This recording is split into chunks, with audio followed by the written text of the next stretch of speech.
మాట్లాడినా ఈ లైవ్ లో రాక చాలా రోజులు అవుతుంది. లైవ్ లోకి రావద్దు అనుకుంటున్నా పిలిపిస్తా ఉన్నాను. రావాలి.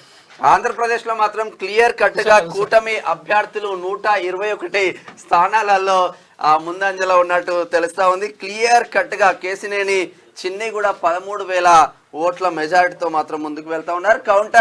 కౌంటింగ్ కేంద్రాల నుంచి వల్లభనేని వంశీ ఇటు కంప్లీట్ గా చాలా మంది వెళ్ళిపోయినా అంటే 21 స్థానాలలో పోటీ చేసిన జనసేన మాత్రం 18 స్థానాలలో ఆధిక్యంలో ఉంది. అంటే మంచి మెజారిటీ సీట్లు సాధించే అవకాశాలు మాత్రం కనిపిస్తుంది. కంప్లీట్ గా ఆంధ్రప్రదేశ్ పిక్చర్ ని చూస్తే 142 స్థానాల్లో కూటమి అభ్యర్థులు ముందంజలో ఉన్నారు. అంటే అప్పుడు జగన్ కి ఎట్లా వచ్చిందో ఇప్పుడు కూటమి అభ్యర్థులకు ఆ రకంగా వచ్చే అవకాశాలు మాత్రం కనిపిస్తున్నట్టు. మల్కాజ్గిరి పార్లమెంట్ నియోజకవర్గంలో ఇక రెండవ రౌండ్ పూర్తయ్యేసరికి 9,557 ఓట్ల 77 మేడ్చల్ కాన్స్టిట్యుయెన్సీ సంబంధించి